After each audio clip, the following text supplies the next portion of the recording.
Alhamdulillah, alhamdulillahil hadi lil haqq, nas'aluhu an yahdiyana linanhada bi amanatina. Ashhadu an la ilaha illallah wahdahu la syarika lah, wa ashhadu anna sayyidana Muhammadan abduhu wa rasuluhu la nabiyya ba'dah. Allahumma salli wa sallim wa barik wa karrim ala sayyidina wa maulana Muhammadin wa ala alihi wa ashabihi ajma'in. Amma ba'du fa ya ibadallah, usikum wa iyaya bitaqwallah wa luzumi ta'atih, kama uhadzirukum wa uhadziru nafsi min isyanihi wa mukhalafati amrih, haitsu qala ta'ala ya ayyuhalladzina amanu taqullaha haqqa tuqatih wa la tamutunna illa wa antum muslimun. Ma'asyiral hadirin, kaum muslimin, jamaah Jum'ah yang dimuliakan Allah Subhanahu wa taala. Melalui mimbar Jum'ah kali ini, hamba yang dhaif senantiasa mengajak kita semuanya untuk mari kita selalu berusaha meningkatkan kualitas keimanan dan kualitas ketakwaan kita kepada Allah Subhanahu wa taala.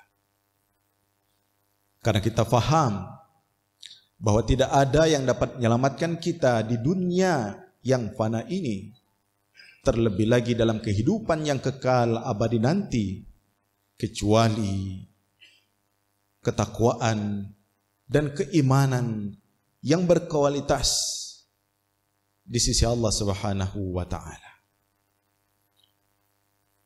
Kaum muslimin yang dimuliakan Allah Subhanahu wa taala, pada kesempatan kali ini kita akan membahas seputar perspektif Islam dalam melihat kemenangan dan sebuah kemerdekaan. Dijelaskan dalam sebuah hadis yang diriwayatkan oleh Ibnu Majah bahwasanya suatu ketika Rasulullah sallallahu alaihi wasallam pernah bertanya kepada para sahabat-sahabatnya. Kata Rasul, "Idza futihat alaikum khazainu Faris war Rum, fa ayyu qaumin antum?" Wahai sahabat-sahabatku, bila nanti Allah Subhanahu wa taala menakdirkan kalian menguasai Persia dan Romawi, kalian akan menjadi umat yang seperti apa? Pertanyaan besar ini dijawab oleh seorang sahabat yang bernama Abdurrahman bin Auf. Lalu dia katakan, "Ya Rasulullah, naqul kama amarana Allah wa rasuluh." Ketika kami menang nanti wahai Rasul, ketika nanti kami berkuasa wahai Rasul, maka kami akan mengucapkan apa yang diperintahkan oleh Allah dan Rasulnya. Rasulullah sallallahu alaihi wasallam menimpali jawaban sahabat tersebut. Kata Rasul, "Awalaysa dzalik?" Bukankah nanti kalian akan melakukan hal yang selain itu? Apa kata Rasul? Tatanafasun. Yang aku takutkan, kata Rasul, setelah kalian dianugerahi kemenangan, kemerdekaan, Saya takutkan kalian akan berlomba-lomba dalam mengejar dunia ini, tatanafasun. Kemudian resiko berlomba-lomba mengejar dunia ini akan menghasilkan yang kedua, summa tatahasadun. Lalu kalian akan saling iri dengki. Setelah saling iri dengki, akan masuk kepada yang ketiga, summa tatadabarun. Lalu kalian akan menelikung satu sama lain, saling melangkahi satu sama lain. Karena di depan tadi kalian sudah rusak pikiran, mengejar, berlomba-lomba menghadapkan kehidupan dunia yang fana ini. Setelah itu, summa tatabaghadun. Setelah saling menelikung, saling mencampakkan, lalu kalian akan saling membenci satu sama lain. Karena boleh jadi dalam persaingan hidup itu kalian ada yang menang, ada yang kalah. Ada yang merasa lebih banyak jasanya dan ada yang merasa lebih hebat dari yang lain. Lalu akan muncul summa tatabaghadun. Lalu kalian akan saling membenci. Bahkan di ujung hadis kata Rasul, yang aku takutkan pula nanti kalian akan mendatangi rumah-rumah kaum muhajirin, atau sebaliknya muhajirin mendatangi rumah kaum ansar. Lalu yang terjadi pertikaian dan pertumpahan darah. Kaum muslimin yang dimuliakan Allah Subhanahu wa taala.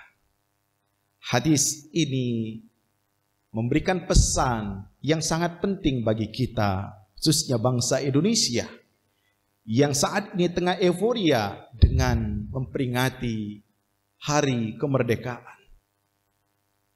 Jangan sampai karena kita berlomba-lomba sampai nantinya kita terpecah belah. Kemudian yang patut juga untuk kita renungi bersama, sebuah kejadian tatkala kaum muslimin akan mengikuti sebuah peperangan di Qadisiyah yang sangat terkenal itu. Ada pesan yang patut untuk kita renungkan bersama. Dan pesan ini keluar dari seorang yang bernama Rub'i bin Amir. Ketika dia datang ke hadapan seorang raja, Raja Persia yang bernama Rustam al-Mughirah, atau yang sering disebut dengan Raja Rustum. Ketika Rub'i bin Amir ditanya, Anda kalian orang Arab, bangsa Arab, apa motivasi kalian untuk datang ke tempat ini berperang? Untuk mengalahkan kami. Ada 3 jawaban penting yang ini saya kira patut menjadi tolak ukur bagi sebuah kemenangan dan sebuah kemerdekaan. Jawaban pertama, laqad ibta'asana Allah subhanahu wa ta'ala linukhrijal ibad min ibadatil ibad ila ibadati rabbil ibad. Tugas kami yang pertama adalah bahwa kami sudah diutus oleh Allah subhanahu wa ta'ala untuk mengeluarkan manusia dari menyembah hamba untuk berpindah hanya menyembah Tuhan Sang Pencipta, yaitu Allah Subhanahu wa taala. Ternyata visi besar Islam yang hadir di muka bumi ini ingin mengeluarkan umat manusia dari sebuah rezim perbudakan.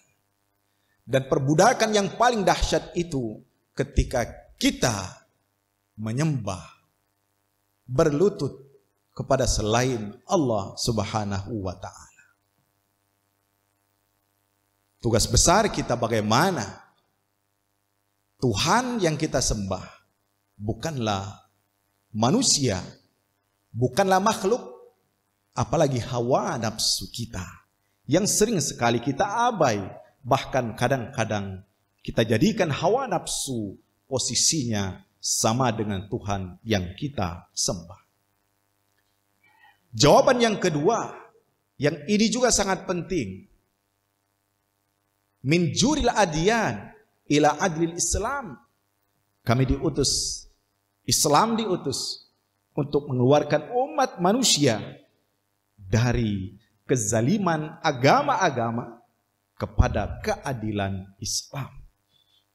Artinya prinsip kehadiran Islam di muka bumi ini adalah keadilan.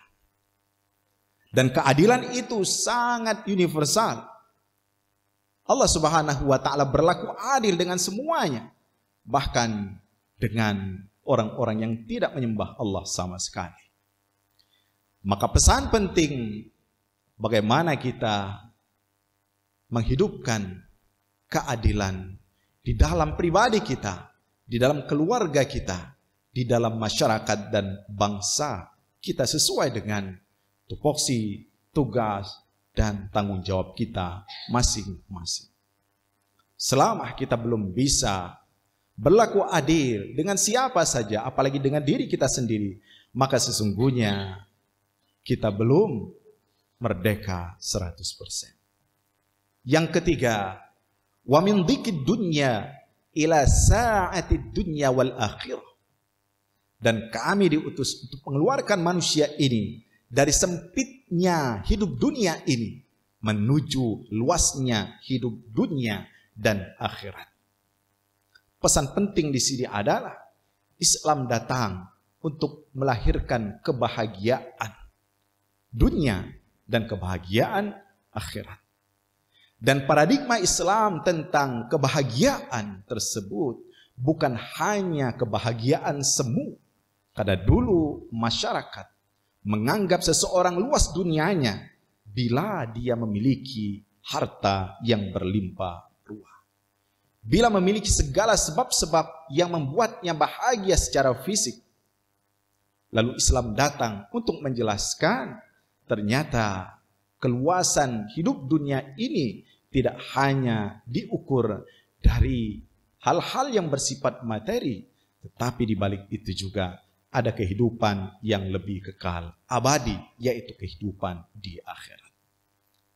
Maka 3 prinsip ini yang patut untuk senantiasa kita hidupkan dalam berbangsa dan bernegara ini.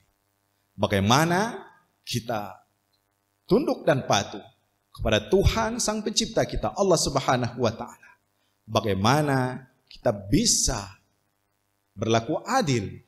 Dan yang ketiga, bagaimana kita bisa kuat dari sisi ekonomi kita sehingga kita merasakan lezatnya nikmat dunia dan pula nikmat akhirat.